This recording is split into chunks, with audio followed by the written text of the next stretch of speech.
É. Eu não estou conseguindo. Eu queria pedir à dona Deise para fechar o seu microfone, que eu não estou conseguindo fechar aqui. Para mim aqui, está parecendo que está fechado. Agora fechou. Tá bom. Então, Boa pode noite, prosseguir. queridos. Boa noite, queridos. Prazer estar de volta aqui. Eu já quero começar fazendo um pedido para que vocês estejam bastante em espírito de oração e torcendo para que eu não voe muito. Eu estou ligado há 24 horas. Meu sogro internou ontem, eu virei à noite. Hoje teve o sepultamento da irmã Ilka Monteiro, alguns aqui devem conhecer, né? A gente passou o dia inteiro lá, então já cheguei em casa bem no laço aqui. O meu computador está meio querendo me dar uma rasteira aqui, por isso que eu estou com a outra aí, uma outra imagem aí, eu estou com outra aí, que está aparecendo, inclusive, a minha linda esposa aí, né? Rindo das palhaçadas que eu devo ter feito para ela ali, porque se der pau aqui no notebook, eu vou correr para lá. Então, para não perder tempo, já deixei ele ligado ali, tá bom? Mas a gente vai tentar passar por aqui eu passo também os slides. Vamos lá. Elda, você queria perguntar alguma coisa sobre o estudo da semana passada? Não? Era outra coisa? Então, tá bom. Então, tá jóia. Então, vamos tocar o barco. Queridos, vamos, então, tentar pensar alguma coisa em cima dos capítulos, finalzinho do 10 até o capítulo 20. Já digo para vocês que não vou comentar nada sobre o capítulo 15, porque, se vocês estão lembrados, foi o capítulo 15 que gerou essa maratona aqui. O capítulo 15 foi aquele estudo que eu dei aí, acho que julho, se eu não me engano, e daquilo lá gerou que essa oportunidade está com vocês. Então, até para ganhar tempo, eu não vou comentar nada sobre o capítulo 15. Ok? Muito bem. Vamos lá, então. Nós estamos saindo, se vocês estão lembrados, nós estamos saindo do Sinai, né? Deixamos o povo lá na semana passada saindo do Sinai e começou finalmente a viagem. Não é isso? Começou a viagem em direção à Terra Prometida. É o que nós vimos no capítulo 10, não é isso? Onde a nuvem se levantou, no versículo 11 do capítulo 10, nós vemos assim: aconteceu que no segundo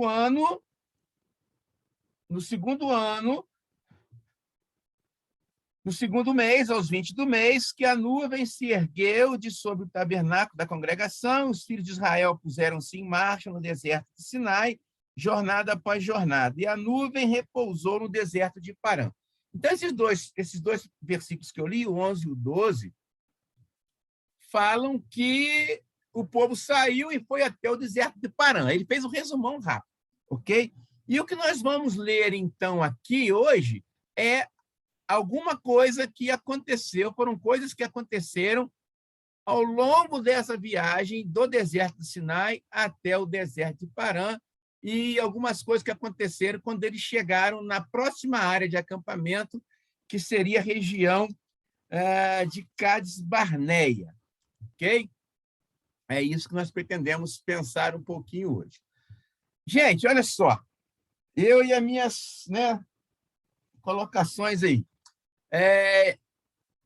Eu acho que já comentei com vocês que o livro de Números, no hebraico, ele se chama No Deserto, ou Deserto, no hebraico. Mas eu sugeriria um outro nome. Como o nome do livro não é inspirado, então a gente pode colocar o nome que quiser, né? Então, quando eu tiver a minha versão da Bíblia, claro, né, nunca vai ter, né? Eu chamaria esse livro nem de Números, nem chamaria de Deserto. Eu chamaria esse livro de Murmurações, ou Reclamações, ou Incredulidade. Porque é incrível a quantidade de histórias onde nós vemos murmuração, onde nós vemos reclamação, onde a gente vê rebelião, onde a gente vê incredulidade. E esses capítulos que nós vamos ver aqui vão relatar isso. Tá? Basicamente, nós vamos ver aqui 3 grandes episódios de reclamações. No capítulo 11, a gente vê do versículo 1 ao versículo 3, reclamação do povo, do próprio povo de Israel. A gente vê lá, queixou-se o povo de sua sorte. Olha só, o povo nem começou a caminhar, já começou a reclamar. Queixou-se da sua sorte, ou seja, queixou-se daquilo que estava acontecendo. Na verdade, eles estavam se queixando de estarem andando já. Já começou a caminhada reclamando. Queixou-se o povo da sua sorte, aos ouvidos do Senhor. Depois nós vemos que no versículos 4 a 9, houve a reclamação do populacho. O que era o populacho? O populacho era um grupo de pessoas que saiu com Israel do Egito, mas não eram povo israelita. Aproveitando que Israel estava fugindo, alguns também habitavam no Egito, provavelmente alguns que eram escravos no Egito, até mesmo alguns egípcios, talvez, ou alguns outros estrangeiros que moravam no Egito, mas não eram povo de Israel, saíram junto. A gente consegue ver isso em Êxodo, a gente vê um relato sobre isso. E houve uma reclamação desse populacho, que a gente encontra a partir do versículo 4, que começa assim. Na minha versão, eu estou usando a atualizada, tá? Em algumas versões falam os estrangeiros, mas na minha versão fala assim, e o populacho que estava no meio deles quem? Do povo de Israel. Então, isso já é uma dica de que esse populacho não era povo de Israel.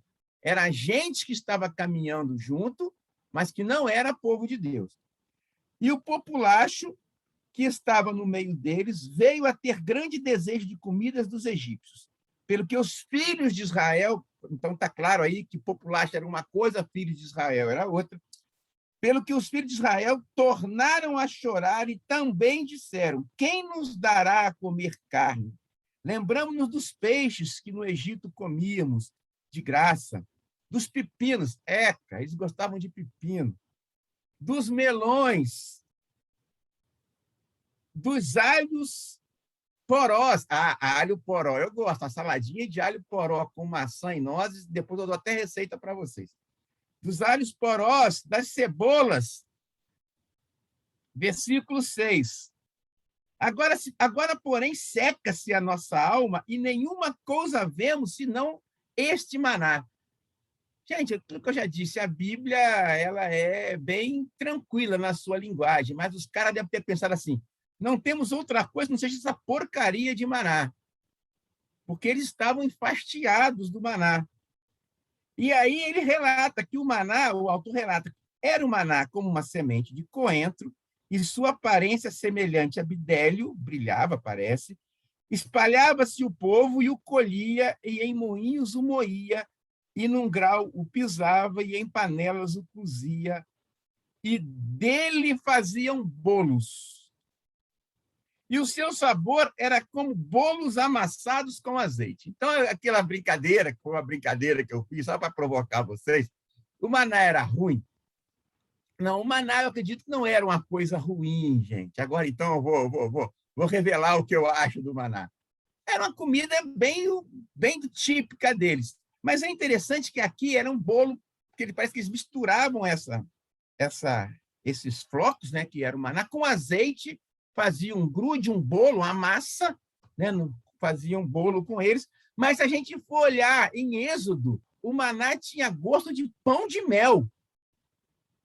Aqui fala que tem gosto de azeite, mas se você for ver a citação em Êxodo, se eu não me engano, Êxodo 16 e 15, me engano não, com certeza, Êxodo 16 e 15, você vai ver que o maná tinha gosto de pão de mel. Então, o maná não era uma coisa ruim, não.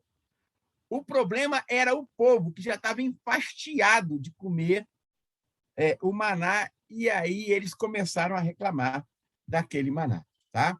E nós vemos também, ainda no capítulo 11, uma reclamação de Moisés. Por quê? Porque diante da reclamação do povo e diante da reclamação agora do populacho, e é interessante, se a gente voltar na reclamação do populacho, a gente vê no versículo 4 que, por causa da reclamação do populacho, o povo de Israel começou a chorar. Isso fala da influência que nós, às vezes, povo de Deus, recebemos daqueles que não são povo de Deus. Gente que não faz parte da nossa família como cristãos, muitas vezes as suas reclamações influenciam a nossa vida e nós, a exemplo deles, começamos a murmurar, a reclamar de Deus também. Mas essa reclamação não deveria existir entre nós, mas infelizmente ela existe.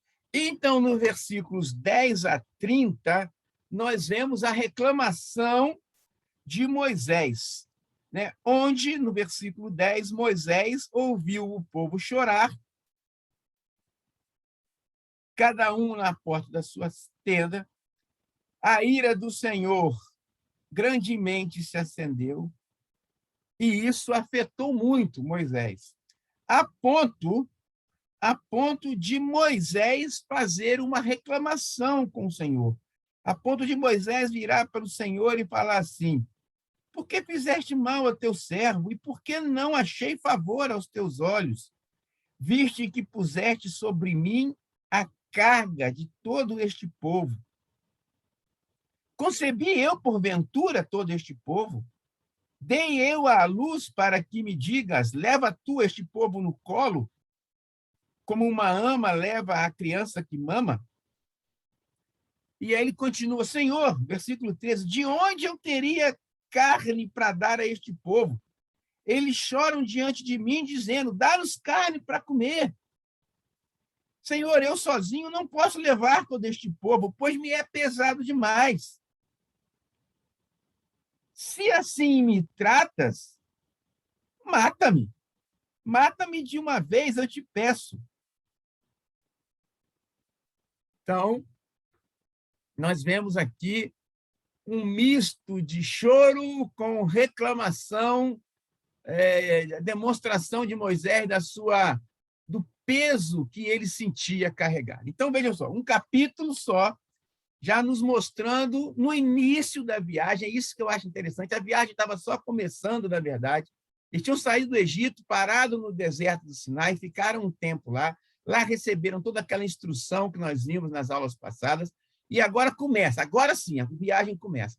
Mas ela começa com 3 episódios muito tristes de murmúrio, 3 episódios muito tristes de reclamação, 3 episódios muito tristes que mostram a insatisfação do povo. Ora, movida por eles mesmos, ora, movidos por aqueles que eram mesclados entre eles, e, infelizmente, nós vemos aqui até o próprio líder levantado pelo Senhor, reclamando da carga que lhe estava sendo imposta. É claro que Deus não daria a Moisés, como não deu, nada que Moisés não pudesse carregar. Assim como Deus nunca vai nos dar uma carga além daquela que nós somos capazes de carregar. Eu estou me referindo não à carga de sofrimento, eu estou me referindo à carga de trabalho. Talvez o que falte a nós, e é o que estava faltando a Moisés, é olhar o peso que estava sobre ele de uma forma correta. E nós vamos ver isso quando nós analisamos a resposta de Deus para cada uma dessas manifestações de reclamação. E nós vamos ver que a forma como Deus tratou Moisés neste caso foi diferente. Quais foram, então, as respostas de Deus? Para a murmuração do povo, Deus respondeu com labaredas de fogo queimaram essas labaredas de fogo, queimaram os arredores do acampamento. Alguns autores acreditam que houve até queimadura no próprio povo, como uma demonstração da ira de Deus e do juízo de Deus diante dessa primeira rebelião do povo. Claro, primeira rebelião neste processo da viagem, porque já tinham construído o bezerro de ouro lá atrás. Não é isso? Mas Deus respondeu. Respondeu à rebelião, respondeu à queixa, respondeu ao murmúrio, executando o seu juízo, derramando fogo que consumiu os arredores daquele arraial. Quanto à questão do populacho, existe aqui uma história bem interessante, né? Que aquele povo estava reclamando, que estava comendo, estava com saudade do maná, da comida do maná.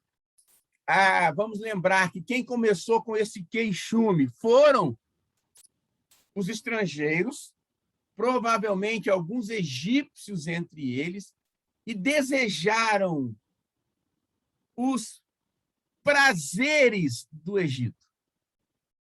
Eles desejaram os prazeres do mundo que eles haviam abandonado. E conseguiram influenciar o povo de Deus de forma que o próprio povo de Deus começou a desejar também as coisas que já deveriam ter sido deixadas para trás. E é interessante que a resposta de Deus foi dando a eles exatamente o que eles queriam. Deus falou para Moisés o seguinte: Moisés, eu vou dar para esse povo exatamente o que eles estão querendo. Eu vou dar carne para comer. E eu digo o seguinte, Moisés, eles vão comer carne não num dia só. Eles vão comer carne o mês inteiro. E aí Moisés meio que achou estranho, mas, Senhor, de onde eu vou tirar carne para esse povo o mês inteiro? E aí Deus fala com ele, né? Uma pergunta bem interessante. Moisés, você acha que eu sou limitado? Você está achando que você não pode dar carne durante um mês para esse povo e acha que eu também não posso? Moisés, você está esquecendo de que eu sou Deus? Eu sou o Deus provedor? Então, meio que Deus deu uma puxadinha na orelha de Moisés, falando para Moisés que ele seria, sim, capaz de suprir o povo, como realmente foi. Mas é interessante que a gente, lendo o texto, e aí, minha gente, eu confesso que não tem como eu ficar lendo os versículos aqui, o nosso tempo não nos permite isso, por isso, mais uma vez, eu continuo contando com a leitura prévia de vocês. Nós vemos que, fruto dessa resposta de Deus, no final do período, vieram codornizes, muitas codornizes, e o povo, então, começou a se alimentar daquelas codornizes. E eles comeram tanto, mas comeram tanto. Embora um versículo bíblico fala que a comida nem lhes chegou nos dentes, que eles começaram a passar mal, aquilo ali é uma figura de linguagem. Na verdade, eles comeram muito, e se fartaram de carne, que era o que Deus tinha dito. Eles vão comer carne durante um mês. Mas o resultado da gula, e vamos encarar a gula como um desejo pelos prazeres do mundo. Eles se empaturraram nos desejos do mundo, eles se empaturraram tanto de carne, que, na minha visão, eles tiveram um piriri daqueles, né? Eles tiveram uma diarreia braba, eles passaram, como toda diarreia braba, eles tiveram uma desidratação tão grande que muitos morreram dessa desidratação. Foi o juízo de Deus. Porque quando eu olho e vejo, olha, sobre eles veio uma praga, sem dúvida, foi o juízo de Deus, mais uma vez, sobre a manifestação de queixa, de murmúrio, de reclamação, de insubordinação do povo. Essa, então, foi a resposta à ação do populacho querendo os prazeres da carne, os prazeres excederam o desejo de voltar e se deliciar com as coisas que já deviam ter sido ficadas para trás. Irmãos, talvez nós aqui, presentes, já sofremos de males terríveis, mesmo como filhos de Deus já salvos. Em algum momento temos desejado prazeres de ontem, dos tempos em que ainda éramos escravos de Satanás, e ao nos envolvermos com essas coisas, sofremos duramente na nossa alma e no nosso corpo. As coisas se repetem ainda hoje, talvez materialmente de forma diferente, mas do ponto de vista simbólico, elas continuam se expressando da mesma forma. E como foi a resposta de Deus ao murmúrio, à reclamação de Moisés? Foi diferente. Porque, embora houve reclamação em Moisés, e não deveria haver, embora Moisés realmente exagerou, ao ponto de chegar a pedir a própria morte, Deus não viu em Moisés a incredulidade, a insatisfação com o Deus verdadeiro, como o povo estava mostrando. E Deus conseguiu ver o quanto era, de fato, um trabalho árduo, um trabalho que exigia muita dedicação. Mas, de novo, Deus jamais daria a Moisés uma missão da qual ele, Deus, não soubesse que Moisés era capaz de realizar. E aí eu acredito que Deus mostrou para Moisés uma coisa que talvez ele já deveria ter visto, mas que acontece muito conosco. Nós gostamos muitas vezes de resolver as coisas por nós mesmos, só com as nossas ideias, só com os nossos pensamentos, e esquecemos de pedir ajuda para outras pessoas. E quando nós estamos reunidos como povo de Deus, ainda que em uma situação ou outra nós estejamos em posição de liderança, é importantíssimo que nós atentemos para a necessidade de dividir a coisa, de descentralizar o trabalho, de trazer para junto de nós algumas pessoas que possam nos ajudar. E foi isso que Deus falou com Moisés. Quando Deus manda Moisés, no versículo 16, a juntar 70 homens dos anciãos de Israel para serem superintendentes. Esses homens, no versículo 18, deveriam se santificar. O povo ia comer a carne, e a partir daquele momento, esses homens seriam ajudantes de Moisés em todo o processo de caminhada. Então, essa foi a resposta de Deus para Moisés. Falou para Moisés que o povo realmente comeria a carne, que ele ficasse tranquilo, que ele providenciaria a carne para o povo comer, e mostrou para ele como seria essa provisão de carne. Mas também mostrou para Moisés que o trabalho que ele sentia tão pesado deveria ser compartilhado, ele deveria trazer para junto dele alguns auxiliares. Mas acontece uma coisa aqui no capítulo 11, que eu acho bem interessante. Esses 70 auxiliares de Moisés, nos relata o versículo 25, o seguinte: então o Senhor desceu na nuvem e lhe falou, e tirando o espírito que estava sobre ele, o pôs sobre os 70 anciãos, aqueles 70 auxiliares. Quando o espírito repousou sobre esses 70 profetizaram. Agora, olha o que diz o versículo 26. Porém, no arraial ficaram 2 homens. Eldade, deve ser parente da Elda. Ocorreu aqui agora, Elda. Na hora que eu li, eu lembrei. É o nome do meu irmão mesmo. É o nome do seu irmão? Então, seu irmão não profetizou, resolveu não ir para a reunião, né? Então, olha só, versículo 26. No arraial ficaram 2 homens, o irmão da Elda e o Medade. E o versículo 26 fala que esses 2 não foram para a reunião, mas profetizaram. Então, embora o versículo 25 fala de 70 lá, na verdade, lá com Moisés só tinha 68.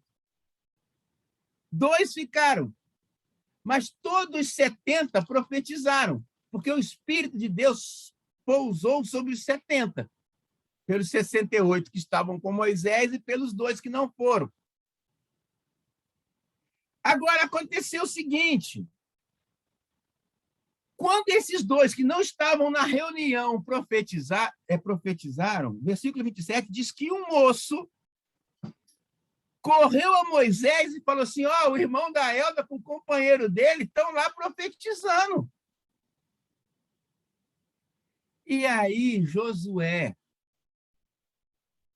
e eu vou atribuir isso à ainda inexperiência de Josué, eu vou atribuir isso à ainda imaturidade de Josué. Josué tem uma atitude triste, lamentável, reprovável, que nós ainda vemos acontecer muito nos nossos dias. Josué, filho de Num, servidor de Moisés, um dos seus escolhidos, respondeu: Moisés, meu senhor, proíbe esses 2 de profetizar. Por que será que Josué fez isso, gente? Algumas pessoas deram suas respostas no questionário. Depois a gente pode até discutir sobre isso. Mas eu vou dar a minha sugestão. Josué incorreu no erro que muitos de nós incorremos, no exclusivismo. Só é de Deus quem está comigo.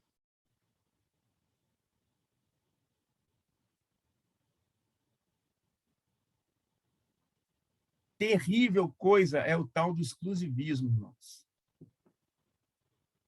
Eu já tive o desprazer de ouvir num púlpito da igreja onde eu reunia que o Deus do assembleiano não é o nosso Deus.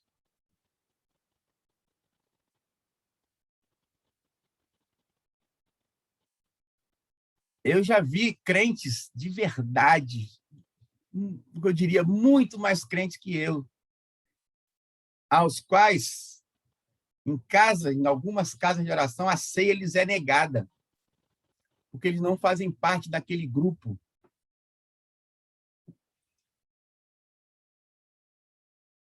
Estamos reproduzindo hoje o mesmo pecado de Josué, da discriminação, chamando de joio aquele que é trigo. Não nos cabe isso, irmãos. Não nos cabe isso. O fato daqueles 2 não estarem lá com os outros 68 não significou absolutamente nada para Deus. Se eles tivessem sem condições de estar em comunhão com Deus, eles não teriam profetizado onde estavam, porque foi o mesmo Espírito que pousou sobre os 68, pousou sobre eles. E, às vezes, nós achamos que quem usa véu é diferente de quem não usa véu, quem toca violão é menos crente do que quem toca violão.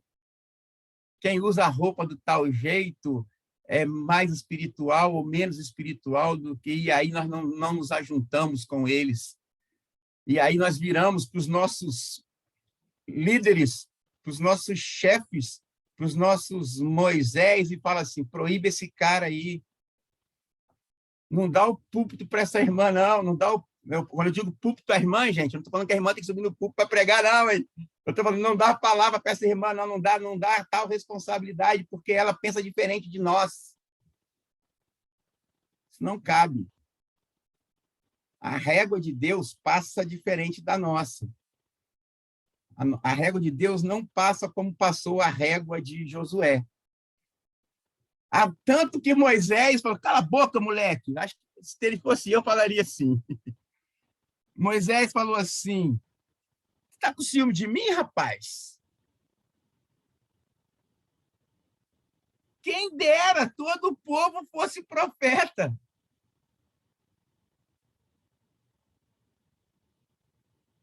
Quem dera o Senhor desse a todo o povo o seu espírito. E nós estamos vivendo atualmente um problema muito sério em todas as igrejas. Porque em todo lugar com quem eu conversei, eu vejo o mesmo problema. Nós estamos começando a ter problema com aqueles que não estão indo às reuniões presenciais. Esses irmãos que ainda não estão indo às reuniões presenciais já estão sendo taxados por nós por menos crentes que nós, que já voltamos para as reuniões presenciais. Esses irmãos têm direito de entender que ainda não é a hora deles voltarem. Se daqui a 10 anos eles não tiverem voltado, aí nós, também nem 10 anos, né? Mas se tudo voltar ao normal, ao novo normal, e esses irmãos de fato não voltarem, aí sim nós devemos procurar as causas. Mas ainda não é tempo de nós jogarmos pedra nos irmãos que ainda têm a opção de não voltarem às suas reuniões presenciais. Uma opinião minha particular no que diz respeito a isso. Toquemos o barco. Aí a Miriam, que não é essa que orou, deu a mancada dela também. Olha só, de novo, mais uma murmuração, mais uma reclamação, mais um queixume. No capítulo 12, a dona Miriam pegou o irmão dela, o seu Arão,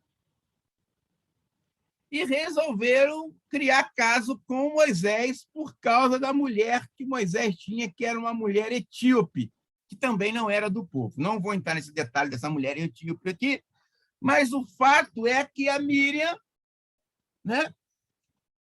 arrumou encrenca com Moisés por causa da cunhada, e no versículo 2 disse assim: porventura, capítulo 12, versículo 2, porventura tem falado o Senhor somente por Moisés? Não tem falado também por nós? Na verdade, o que a Miriam fez foi o seguinte: ela arrumou um pretexto. Ela não foi macho o suficiente, que no caso do macho teria que ser Arão, né? Ela não foi honesta o suficiente para ir direto ao assunto com Moisés. Ela resolveu dar uma voltinha e inventou uma desculpa muito da esfarrapada, que era a mulher de Moisés, mas o problema mesmo está relatado aqui no capítulo 2, onde ela fala assim: só você que é líder, Moisés, e eu e Arão? Também somos teus irmãos, Arão está sempre contigo, também quero desfrutar das vantagens, dos benefícios, da honra de também liderar com você. E aí o versículo 3 fala da grande característica de Moisés. Moisés não perdeu a paciência com Miriam, como ele não perdeu a paciência com o povo muitas vezes. E o versículo 3 fala que Moisés era um homem muito manso, mais do que todos os homens da sua época. E aí diz que o Senhor de novo responde. Olha só, toda rebelião Deus responde.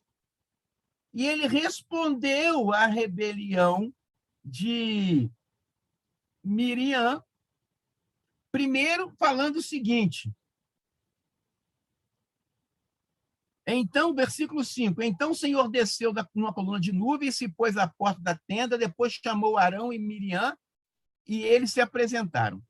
Então disse o Senhor: ouvi agora minhas palavras. se entre vós há profeta, eu, o Senhor, em visão, a ele me faço conhecer, ou falo a ele com sonhos. Não é assim que eu faço com Moisés? Boca a boca falo com ele. Falo com ele claramente, não por enigmas. Pois ele vê a forma do Senhor. Como, pois, não temestes falar contra o meu servo Moisés? O Senhor se irou contra Miriam e contra Arão, por eles terem se levantado contra o servo ungido dele, aquele que ele havia separado para aquela tarefa, e também por eles desejarem usurpar a posição que era, de fato, uma posição de destaque. Então, aqui sim houve uma inveja, houve um ciúme. E como Deus, então, julga, como Deus responde a mais esta manifestação de rebelião, de insubordinação, de queixa e de rebelião. Sobre Miriam, vem uma praga, agora em forma de lepra, e como era da lei, Miriam teve que se afastar do arraial, da comunidade, teve que ficar isolada na comunidade, isolada da comunidade, pelo tempo previsto na lei. Mas isso aconteceu porque antes Moisés havia intercedido por ela. Moisés é um grande intercessor. Ele passa o tempo todo ouvindo a reclamação, mas intercedendo pelo povo, e aqui agora ele intercede pela sua irmã. Mas ainda assim Deus poupa a vida de Miriam, mas não deixa de executar o seu juízo. Deus não deixa de executar o seu juízo. E Miriam fica leprosa, ela tem que se afastar. E o que acontece aqui nesse caso? A marcha do povo, o progresso da viagem se atrasou exatamente porque Miriam teve que ficar um tempo afastada. Qual é a lição que eu acho que nós podemos tirar disso? O quanto uma atitude errada de um irmão, o quanto talvez o murmúrio de um irmão, o quanto a crítica de uma pessoa contra a liderança ou contra o ministério, a crítica no meio do povo de Deus, gera situações que emperram a nossa caminhada, emperram o nosso progresso. Vamos para o capítulo 13. No capítulo 13, que é talvez um dos capítulos mais conhecidos do livro de Números, é quando eles já chegam em Cades Barnea. Então, a viagem atrasou por causa da lepra de Miriam, mas lepra curada, Miriam reincorporada à pátria, ao povo, eles continuam a caminhada e chegam no deserto de Parã, chegam na região que nós conhecemos biblicamente como Cades Barnea. De Cades Barnea, Deus chama Moisés e dá uma missão a Moisés. Qual seria a missão de Moisés? Seria separar 12 guerreiros, 12 soldados, formar um pelotão ou um grupamento de reconhecimento. Esses 12 homens iriam à frente. Presta atenção, gente. Eles já estavam pertinho de Canaã. Eles já tinham chegado no deserto de Parã. Mas poucos dias eles estariam em Canaã. Por isso, Deus manda que eles peguem uma tropa pequena, apenas 12 homens, um de cada tribo, para que eles fossem à frente, fossem reconhecer o caminho, fossem reconhecer a nação, fossem ver que tipo de povo habitava lá, fossem ver que tipo de fruto tinha lá. Entre os autores, alguns acham que essa missão não foi dada por Deus, mas eu vou pelo que está escrito na Bíblia. Deus mandou. Eles foram. Essa história é bem conhecida, eu nem vou me prender muito aos detalhes dela. Qual foi o retorno dessa missão de reconhecimento? 10 dos espias voltam com o pior relatório possível. O relatório só não foi pior porque eles falaram verdade a respeito do que eles viram. Mas a interpretação que eles deram do que eles viram foi triste para aqueles que confiam em Deus. Em contrapartida, o relatório de 2 homens, Josué e Caleb, foi exatamente aquilo que Deus esperava dos outros 10.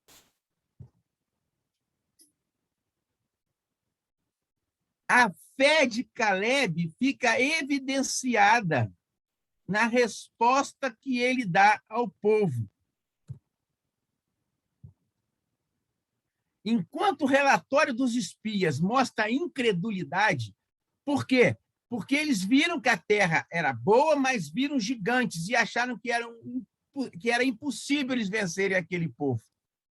Eles não creram no poder de Deus. Eles fixaram o olho no inimigo. Ao passo que Josué... Desculpa, deixa eu ler esse comentário. Quando a incredulidade toma posse de um filho de Deus, e ela não é refreada e renunciada... Olha só, gente, nós podemos ter, sim, alguns episódios de incredulidade. Nós somos carnais, nós somos humanos, nós somos falhos. A nossa fé é pequena. Então, nós podemos, sim, ter uma crise, talvez, de incredulidade. Mas o que o John Stubbs escreve aqui é que essa incredulidade, no seu início, ela precisa ser refreada, ela precisa ser renunciada, porque se ela não é refreada nem renunciada, ela pode levar o cristão a raciocinar ao invés de confiar. Nós começamos a raciocinar com a nossa mente humana, e quando nós raciocinamos com a mente humana, o problema cresce de tamanho, o poder de Deus diminui, e nós perdemos a confiança. O Stubbs continua: essa incredulidade pode levar o nosso coração a pensar o pior: eu vou morrer, não vai dar certo, e supor que Deus não se interessa por nós. Foi assim que aqueles 10 espias reagiram. É assim que nós, talvez, muitas vezes, diante das dificuldades da vida, diante das dificuldades da nossa carreira cristã, nós nos colocamos. Nós sentimos aquele medo e não refreamos essa incredulidade. E a nossa fé fica cada vez mais fraca. Ao passo que em Josué, nós vemos que ele olhou, Josué e Caleb, principalmente o discurso de Caleb, mostra que ele olhou para Deus. E olhando para Deus, a coisa muda. A confiança cresce e a vitória vem. Fruto do péssimo relatório dado por aqueles 10 espias, o capítulo 14 mostra o quanto o povo sofreu, porque o povo, de novo, foi influenciado. E, por causa daquele temor colocado neles pelos 10 espias, houve uma rebelião. A rebelião que está no capítulo 14, onde no versículo 4, uns diziam aos outros: levantemos para nós um capitão e voltemos para o Egito. Gente, que absurdo! Eles estavam tamanhamente incrédulos, sem confiança em Deus, que eles resolveram largar Moisés para lá, levantar entre eles um outro líder, mas um líder que fizesse o caminho de volta. Eles já estavam à porta de Canaã.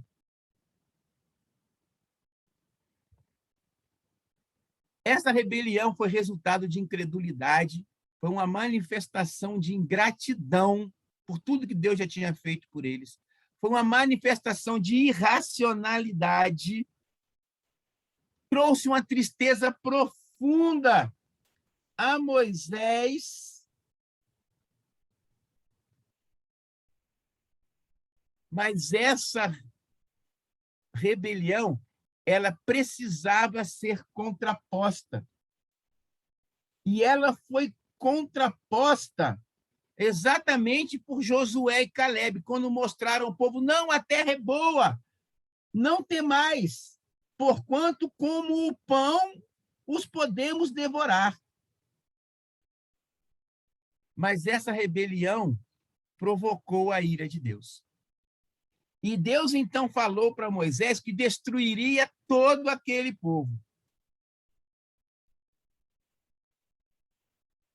Mas aí Moisés, de novo, com a sua mansidão, Moisés mostrando-se o grande líder, mostrando a sua humildade, mostrando o seu amor pelo povo.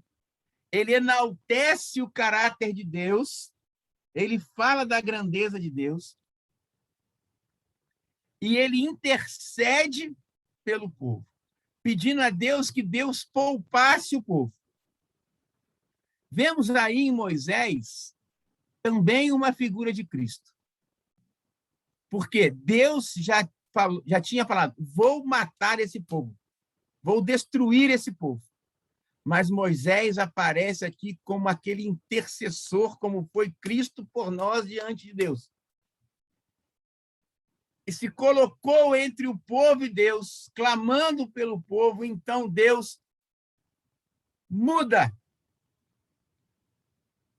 a sua interferência neste processo, mas não deixa de, mais uma vez, executar o seu juízo sobre essa manifestação de rebeldia.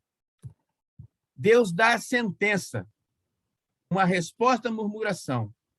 Nessa sentença, ele afirma a sua santidade, porque o Deus Santo não pode deixar impune o pecado, não pode deixar impune a rebelião. Essa sentença afirma a justiça de Deus. Essa sentença traz consequências sobre toda a comunidade. E essa sentença vai exatamente de encontro à fala do povo. Por quê? Vai de encontro à fala do povo. Porque o povo não queria voltar para o Egito, mas se o povo quer voltar para o Egito, é porque não quer chegar em Canaã. Então, se o povo não quer chegar em Canaã, Deus atende de novo o desejo do coração deles. Vocês não vão entrar em Canaã. Então, Deus dá a sua sentença de que toda aquela geração, com exceção de Josué e Calebe, seriam eliminados durante a viagem e nenhum deles entraria na terra prometida. E, minha gente, é interessante isso. O povo já teve experiência suficiente de rebeldia, de intercessão de Moisés e de ação disciplinadora de Deus para eles aprenderem a lição. Mas quando a gente vai para os versículos 40 a 45 do capítulo 14, nós vemos que esse povo é incorrigível. Resolvido aquele entrevero ali, e já sabendo que eles nem entrariam mais em Canaã, eu acho que tentando ficar de bem com Deus, eles resolvem se juntar e falam para Moisés assim, olha, nós vamos subir e vamos invadir as terras de Canaã. Moisés falou para eles, não vai, porque essa não é a vontade de Deus. Não vai, porque a arca não vai, e vocês vão sem a presença e sem a aprovação de Deus. O que eles fizeram? Foram e tiveram uma vergonhosa derrota. Que triste quando nós erramos, quando somos disciplinados por Deus. E terrivelmente mais triste é quando, depois dessa disciplina, nós não aprendemos e continuamos errando. Que não haja isso em nós, queridos. Que não haja isso em nós. Terminamos aqui um período de murmúrio, de reclamação, de queixas, de lamúrias que entristecem a Deus. E isso deve nos levar para Filipenses, capítulo 2, versículos 14 e 15. façam tudo, sem queixas nem discussões, para que venham a tornar-se puros e irrepreensíveis, filhos de Deus inculpáveis, no meio de uma geração corrompida e depravada, na qual vocês brilham como estrelas no universo.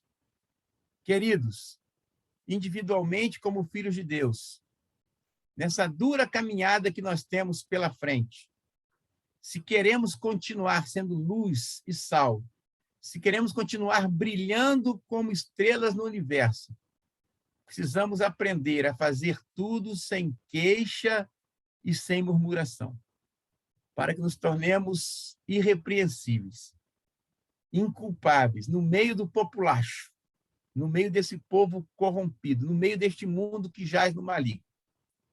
É isso que Deus espera de nós.